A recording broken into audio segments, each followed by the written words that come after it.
Parts of Constitution. Preamble. The term preamble refers to the introduction or preface to the Constitution.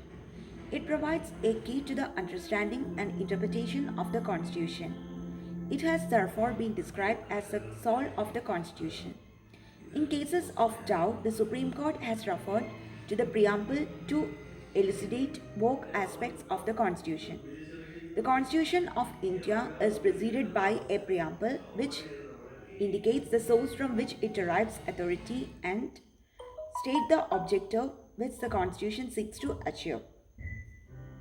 The Constitution of India is preceded by a preamble which one indicates the source from which it derives authority and second states the objective which the Constitution seeks to achieve. It has been amended by the 42nd Amendment Act of 1976 which added three new words: socialist, secular and integrity.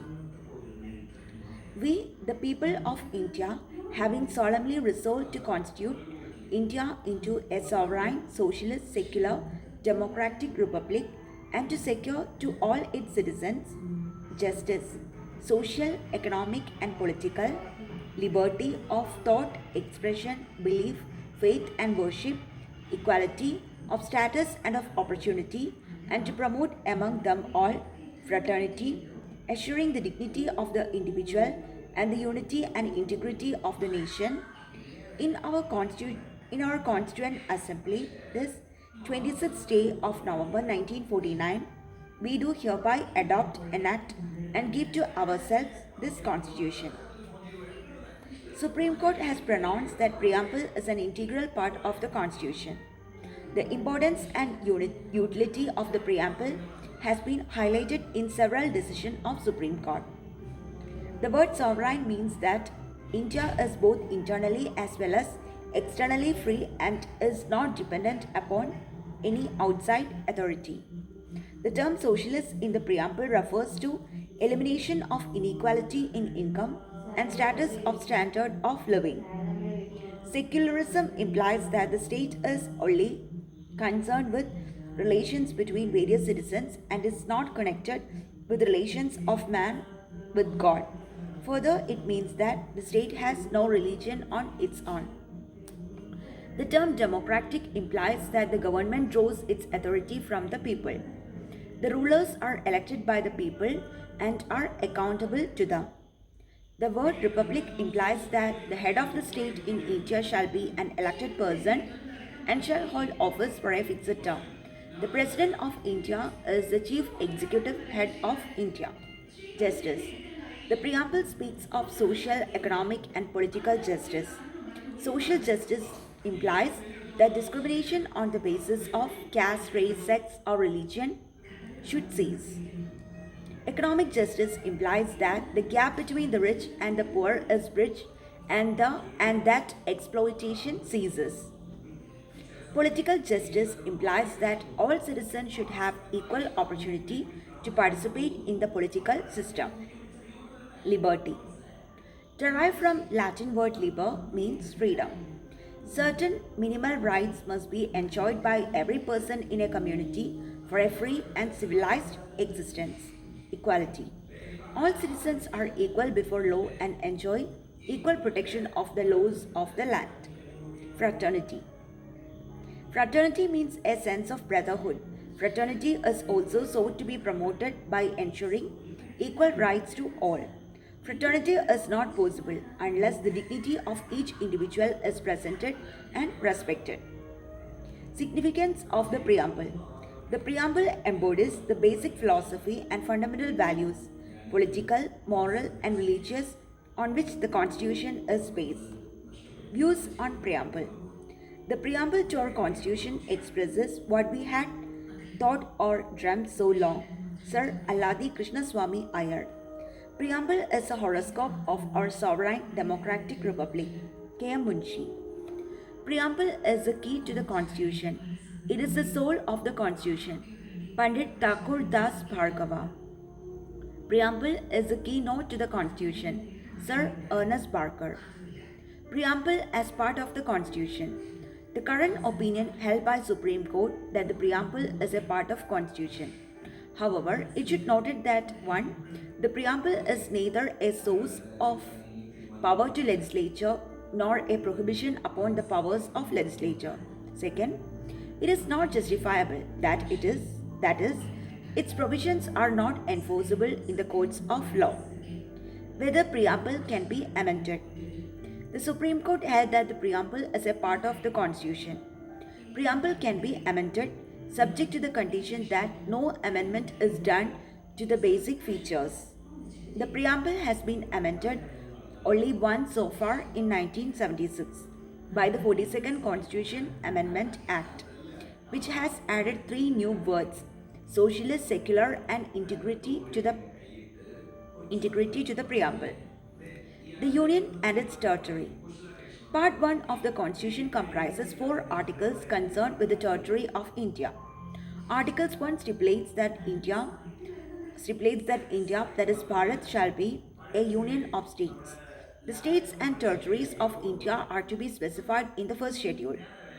It is to be noted that the expression Union of India is not synonymous with the territory of India. The Union includes only the states which are members of the federal system and share a distribution of powers with the Union, while the territory of India includes the entire area over which the sovereignty of India extends. The makers of the Indian Constitution gave the Union Parliament the power to reorganize the states by simple procedure. In the original Constitution, there were 4 categories of states and territories. But since the 7th Amendment Act 1956, all the states except for Jammu and Kashmir belong to one class, and all the constitutional provisions relating to states apply to all of them in the same manner. As for the administration of central scheduled areas and tribal areas within the states, the provisions are specially listed in the 5th and 6th schedules. The Union territories are centrally administered according to the provisions contained in Part 7 of the Constitution. They are governed by the President through an administrator appointed by him. At present, there are 29 states and 7 Union territories. Reorganization of states. Article 2 empowers Parliament to admit into the Union or establish new states on such terms and conditions as it thinks fit. By Article 3, Parliament has the power to form new state from the territory of any state, or by uniting 2 or more states, increase or decrease the area of any state, or alter the boundaries of the name of any state. The only conditions laid down for making such a law is: 1. Such bill must be introduced only on the recommendation of the President. Second, before the recommending bill, the President has to refer it to the concerned state legislature, which would express its views within a specified period. The President is not, however, bound by the views of state legislature. However, in the case of Jammu and Kashmir, the consent of the state legislature is required before a bill on such alterations is introduced in Parliament. A simple majority and ordinary legislative procedure is enough for the Parliament to form new states or alter existing state boundaries. Thus, the will of the Union Executive and Legislature prevails in matters of altering or redistributing the territories of the units of the Federation. The Constitution authorizes the Parliament to form new states or alters the area's boundaries or names of the existing states without their consent. Therefore, the territorial integrity or continued existence of any state is not guaranteed by Constitution. That is why India is described as an indestructible union of destructible states. Article 4 declares that laws made for admission or establishment of new states under Article 2 and formation of new states and alteration of areas, boundaries or name of existing states under Article 3 are not to be considered as amendments of the Constitution under Article 368. Therefore, such law can be passed by a simple majority and by ordinary legislative process. Note 1. Indian territory can be ceded to foreign state only by amending the Constitution under Article 368. Second, the settlement of a boundary dispute between India and another country does not require a constitutional amendment. Reorganization of states. The government appointed a commissioner under S.K. Dar to examine the feasibility of reorganization of states on a linguistic basis. The S.K. Dar Commission preferred reorganization for administrative convenience rather than on linguistic basis.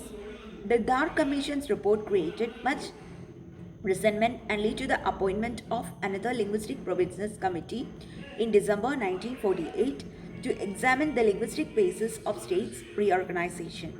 This committee consisted of Jawaharlal Nehru, Vallabhbhai Patel and Pattabi Sitaramayya, and hence was popularly known as JVP Committee.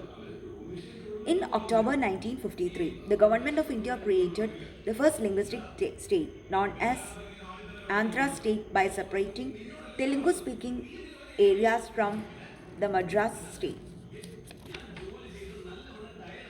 The creation of Andhra state intensified the demand from other regions for creation of state on linguistic basis. This compelled the Government of India to appoint three-member States Reorganization Commission in 1953 to look into the question of redrawing of the boundaries of the state. This commission was chaired by Fazal Ali. The States Reorganization Commission (SRC) submitted its report in September 1955 and broadly accepted language as the basis of reorganization of states. But the SRC rejected the theory of one language, one state. The Commission suggested the abolition of the 4-4 classification of states under the original constitution and creation of 16 states and 3 centrally administered territories. By the States Reorganization Act 1956 and the 7th Constitutional Amendment Act 1956, the distinction between Part A and Part B states was done away with and Part C states was abolished.